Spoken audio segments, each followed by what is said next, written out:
Thank you, Ryan. That was awesome. Yeah.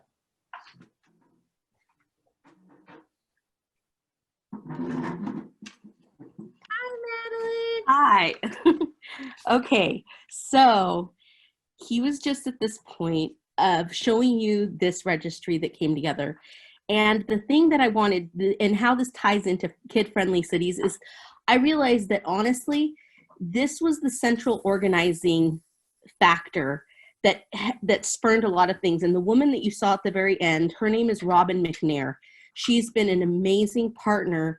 And I met Robin McNair because essentially I had been asking, so my board in the downtown are Latino merchants that are they're immigrants that had come over to start their business in this Latino business core. And one of the things they said to me, the very first thing, and you're always listening, is, you know, where I come from, the kids are all downtown. And they said, we want to see the kids downtown. And they said, that's your very first task.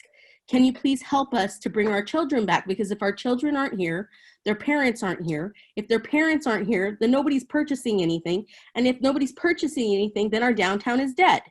And so the thing that they had in mind, and I was like, well, okay, what are some of the things that you remember about your town with the kids downtown? And she's like, well, we'd see the marching band. They'd come down the street every, like we would see kids in the marching band. We'd see all these things. So what happened is we had been asking kind of, there's a liaison for the school district, but that liaison was overwhelmed by the request.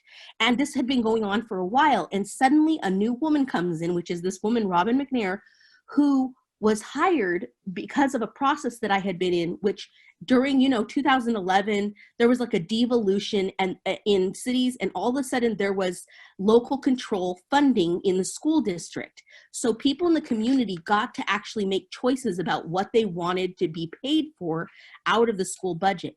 And one of the things that they asked for widely throughout our community was art. They love art and they wanted art. So this is what hired this woman, Robin McNair, who comes in. The liaison's like, I'm going to throw her at Madeleine because I don't know what to do with her request. So we sit down together. I see a spark in this woman's eye, and I knew automatically, I'm like, oh, we're going to do some things. And together we were able, and Ryan was there as well, we were all able to begin to put this dream together, which essentially that first roundtable was hosted at her high school. And most of the things, like he was saying, everybody, it was an in-kind donation. The space was an in-kind donation. And so we were able to do a lot with a little. It was kind of like that stone stoop story where everybody puts a stone in and it starts to help each other.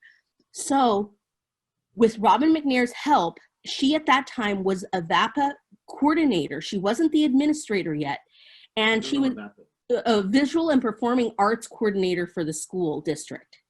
So, and what ended up happening is we just hit the ground running. We convened these people. She loved the art roundtable idea. So she was a part of every step of that process with us.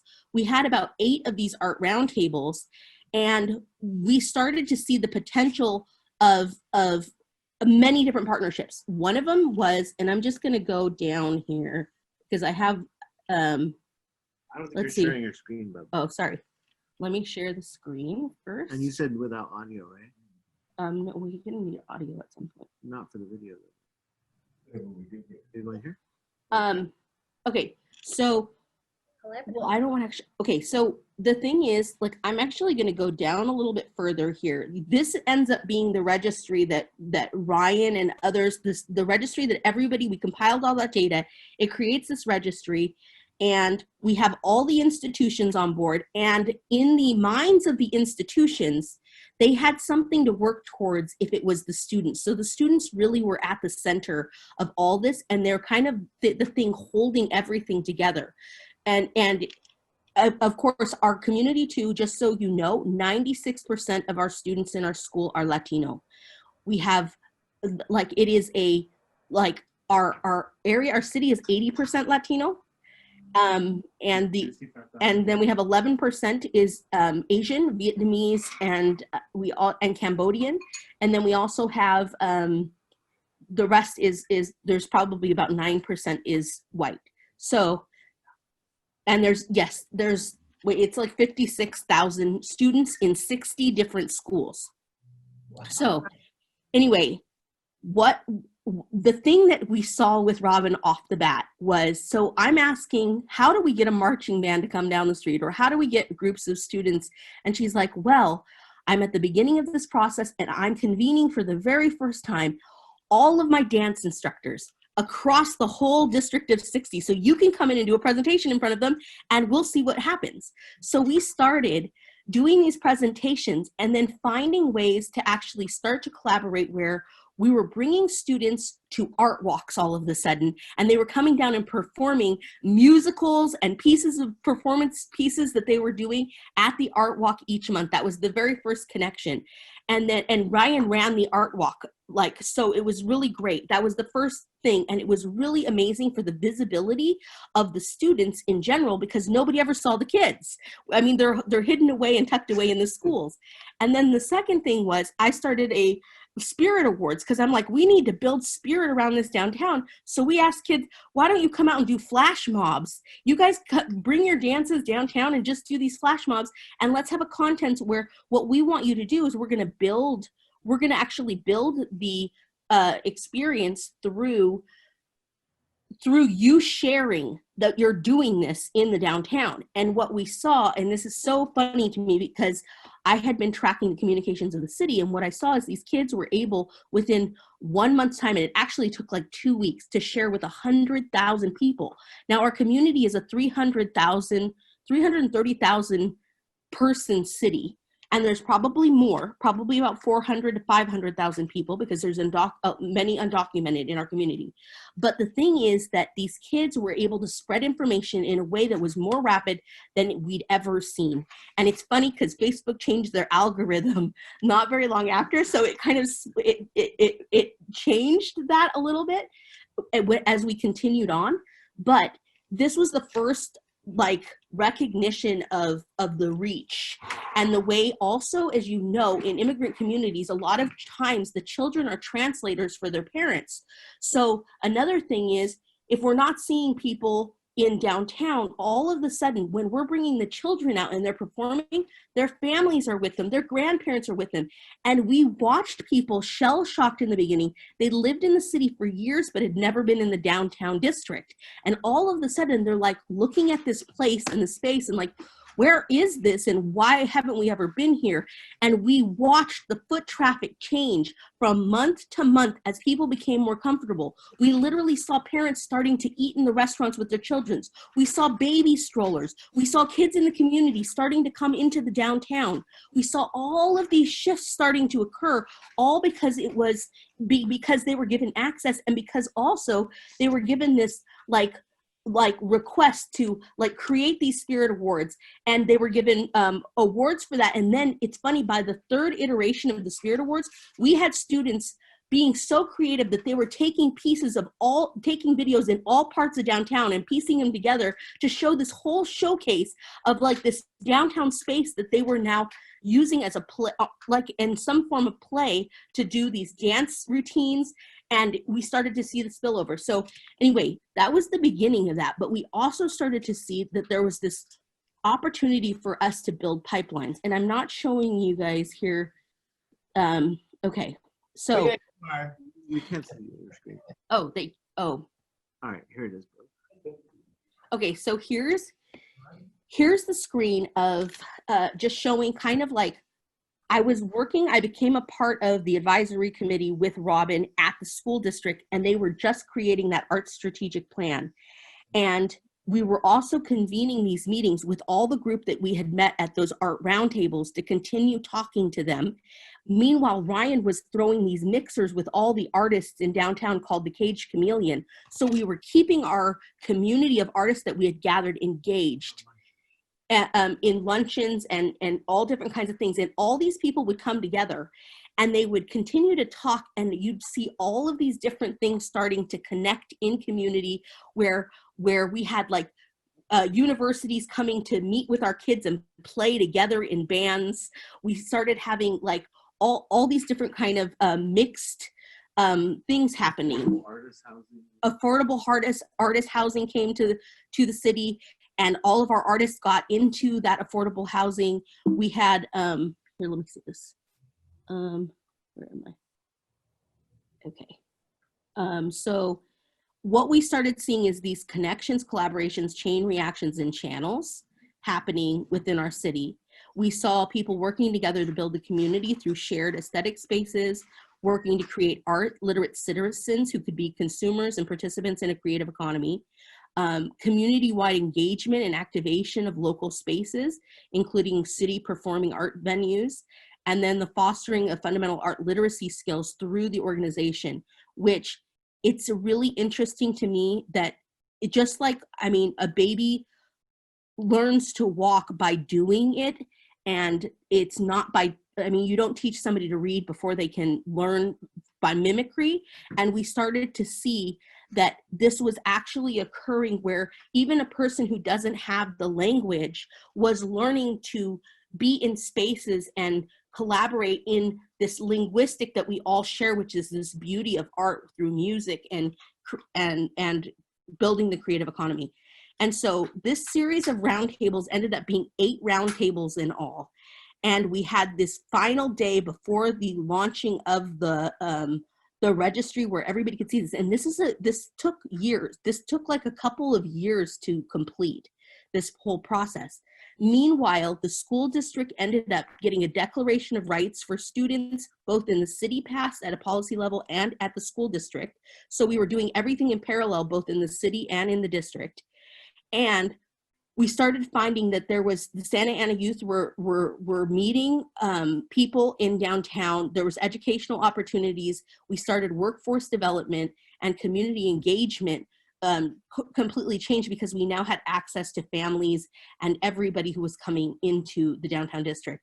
And you can see that this first art roundtable, which Ryan showed you, and going to the point of the artist resumes, the school going into the Art Rock turned into this first mentorship program where our downtown artists now were starting to go into the district and share, like do projects where they were doing master classes with the students. And it's funny because everybody has these dual roles. So an artist, and I actually have a photo of this, but there was a gentleman who did a whole thing where he's just a local in the community. He actually works for the automotive industry, and he is designing cars, but he was an artist in grad school, and he decides that he's going to start drawing these people that he sees on the streets, which are the homeless. And so he starts this whole series called The Faces of Santa Ana. Now, the students do a master class with him. Actually, before I even get there, I'm just going to show you guys some of the amazing collaborations that started happening. There was the first 18 schools were able to showcase art in a local downtown gallery. And it's the first time we ever saw a student showcase in downtown. We had, and this is like, they set up the art, they created the whole thing. They curated the space, they set up the space, they did everything. And folks were able to come in. It was there for a whole month, and it was like a wonderful presentation. They called it Messenger of Dreams.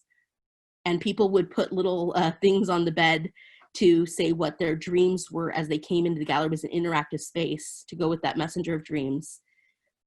We had just all kinds of, like, students were coming into galleries now, and they were learning about those spaces that were in downtown, and those people were giving them tours. These are students performing out at the Art Walk, doing all their like, all these schools now wanted to come down and they wanted to be a part of this, and their families got to get previews before they would go to their main nights at the school district where they would perform, and that would draw more crowds from the outside of the school in to go see these performances as well. And we also were able to create a festival of the arts, which, let me see this. So I'm just gonna go down here really quick. People started coming out for Christmas. We didn't have a Christmas tree in downtown for years, and we fought to actually, it's like we needed to bring back Christmas. So that was another thing that happened. A Mexican consulate was one of those groups as well. So they brought our first public art displays into downtown, and they were so excited to do workshops with all of the students now that they had access to them. And this was a messenger of dreams, these wings, and the students all coming out and taking photos in front of it and being a part of the workshops. We had our local design. So we had engaged all of these folks in the art roundtable. This man in the center who's in a wheelchair had a design studio, and he did this giant design. Kids from this program, which is where Ryan really wanted me to start with this program, which we have kids greening the alleys now with an architecture firm, but they started here where these folks who were a design firm in the downtown collaborated with this group of students to design anything they wanted. They came in with a blank slate and they had to start from scratch and design this, and it's called the OC Juega project. Wow. And this was where we had a guy who was a light engineer who's in the back there, and this guy up in the front who's who does what is his metal design, industrial design. So they came together, and these kids ended up building this amazing design all from scratch. And people in our community had never seen the students in our community do anything like this. And these kids are from one of the quote unquote worst schools where they come from traumatized like families and homes. So that even made even more of an impact. And it was amazing because they displayed it at that same center that you guys saw that art roundtable at, and people came and these kids were engaging folks from communities outside of their own and telling them about their work and what they had done and how they had conceived of it. And it was really spectacular. And this is them in that design studio working together.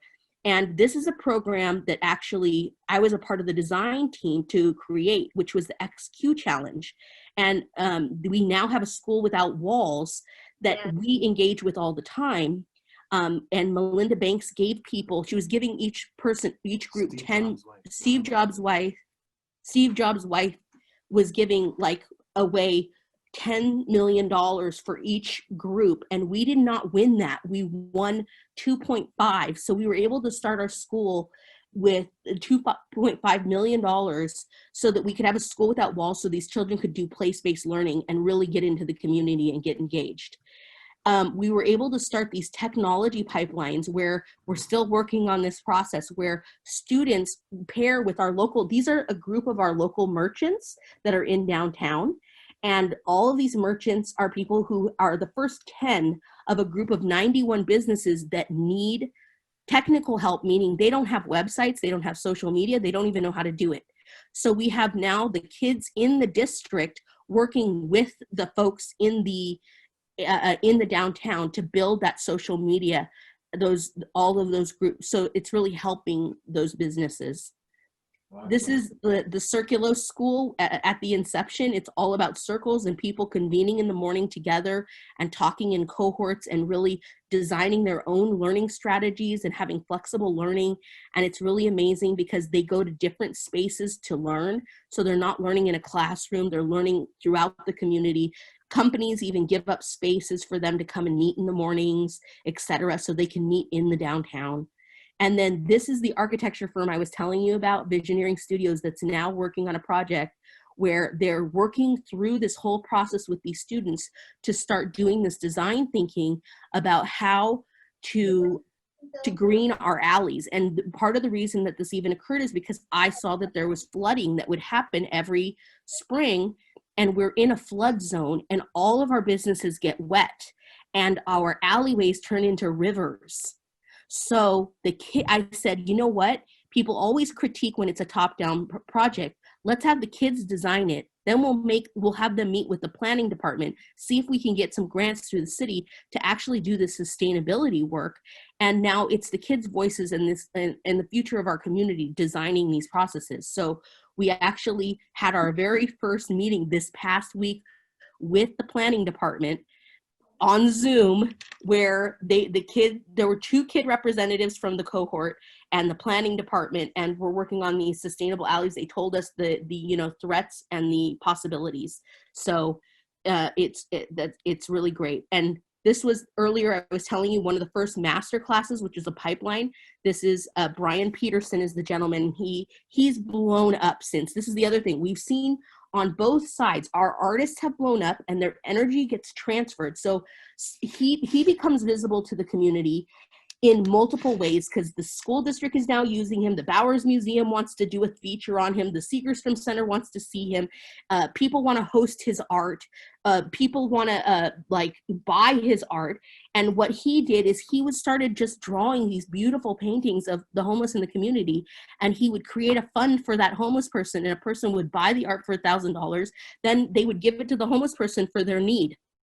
So he came in, did this whole thing. It helped the students to talk about homelessness, and they had a real homeless person that they were working with to draw these images of them. And at the very end, there was a big reveal where they would show the homeless person the piece that they had done on them, and homeless people would just be in tears. And it was like really beautiful, because it really personalized, like, that these are people for the community. And this is one of the shows. This is the end showcase where the homeless person and the students are there together. These are galleries showing the kids the spaces. This is Grand Central Arts Center, tours, and just it just went from there. And I'm telling you, and I'm just gonna, I mean, it has been the most insane and beautiful thing. It's still being cultivated. It's our baby, and it is just, honestly, just the duplication of efforts. We're hearing all the time about people who've connected to someone. We have famous people meeting our kids and doing workshops with them. And one of the things that I heard earlier from Bree, I believe, was, yes, there are a lot of things that folks in this community need. Transportation for youth to access the downtown is a huge one. And there's also work being done, like, so that public transport can give free cards or green or free cards to students to be able to ride the bus for free. Collaborating and syncing our calendar of events. The school has a very set calendar, so you have to, it's kind of like this streamlined thing that you have to do. The community programming and communication, public performing and exhibit venues, the economic engine and pipeline. We started a design thing where we're partnering the schools now have designers interior, and we're connecting with colleges, and then they're coming down and doing these fashion shows with their own work. There's generational arts opportunities. We've been able to bring in the older generations and find out those parents in the community too that are artists, and they've been able to do showcases during our literature festival and art festival every year. And so I'm going to show you this last thing. Participe aquí en el centro de Santa Ana, porque así nos acerca a todos como comunidad, a convivir, a conocernos. Yeah, but Madeleine, what have you been up to lately? Sorry, this is the very last, and I'm just going to show it. We had so much, but this is a video of the Boca de Oro Literature Festival, and it's actually from our very first year. We're on year 5 now, but it kind of shows that where you can see kind of the synergy of everything coming together. Para mí es importante que ella participe aquí en el centro de Santa Ana, porque así nos acerca a todos como comunidad, a convivir, a conocernos y... Can you guys hear it? Oh, not yet. Yep. Para mí es importante que ella participe aquí en el centro de Santa Ana, porque así nos acerca a todos como comunidad, a convivir, a conocernos y ver todo lo que el centro de Santa Ana nos ofrece.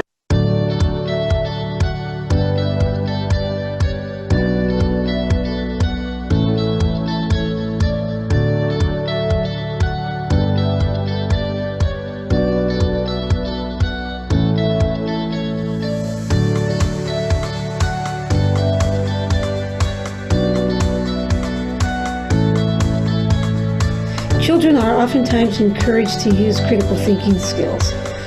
So by putting art in the open, making it accessible for the community, for the residents of Santa Ana to come out and see the art, be around the art, also gives them the ability to question and to realize these are their streets. They can take ownership of those streets. Art is a great medium for that. A lot of times, you know, their parents come to their concerts and they get applause, and, you know, it's one of those like, oh, mom and dad liked it. But when they get the audience outside, people they don't know, giving them compliments, it really makes them happy. It gives them the opportunity to just kind of do something more. And it's very important for students to know that art is accepted not just inside schools, but out in the community. I think that this is a very unique and historical event, having these events throughout the city with literature, poets, authors, and of course artists, showing that, you know what, this is much needed and the people appreciate it in the community, and it's a craving. It's something that they want, something that they need, and we need to keep the arts in the community and with the people, with the young and old.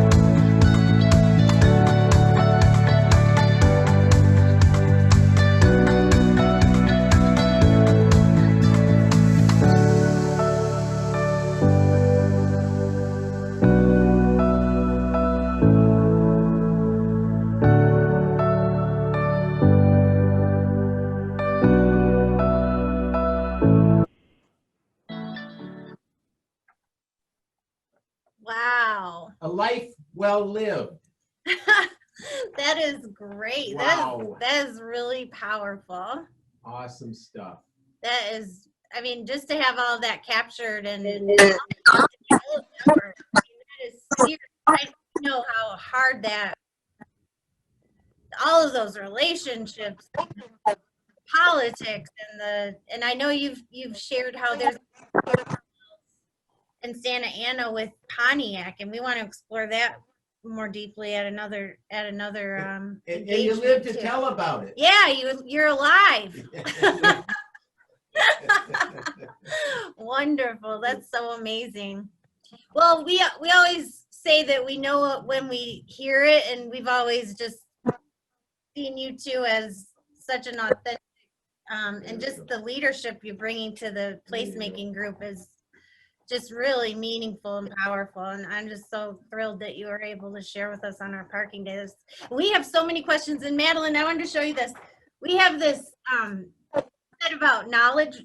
I mentioned KnowledgeWorks. We're like huge fans of KnowledgeWorks, and they cite Circulos. I don't know if you can see. I can show it digitally. Oh, I do see it there. Yeah. How cool.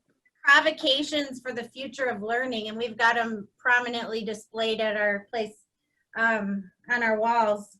And it talks about a lot of the things like automating choices and drivers of change, and they've got remaking geographies, which is about place-based learning, toxic narratives, resilience and trauma, and it's just everything that you covered and that you're doing is just awesome. Will you take a picture of that so we can share it with our Circulos kids that we know that other people have seen that they're on a map somewhere? I will totally. I'll actually share with you the KnowledgeWorks board, because we had a meeting like this with the KnowledgeWorks team talking about digital design thinking, and we developed it into a mural. So I'll share that with you too. And they can interact. They can leave notes, and we'll share it with the KnowledgeWorks team. That way knowledge so cool. People who are doing the work. And I just want to say, like, from everything I've heard from Kaboom all the way till now, there's all these components, and like what Tina's saying, the unstructured play is more important to me than like, now it's like there's another level of this that's really important, and we're seeing people that are playmakers and people who are starting to build these kind of things for cities, so that we don't have to always bring a clown out to do balloons for the kids to be there. The kids can actually want to be there personally. And it was incredible to see some of the things they were doing with the rappelling and things in downtown. And there should be spaces that are actually set up following that so that that interaction can be there.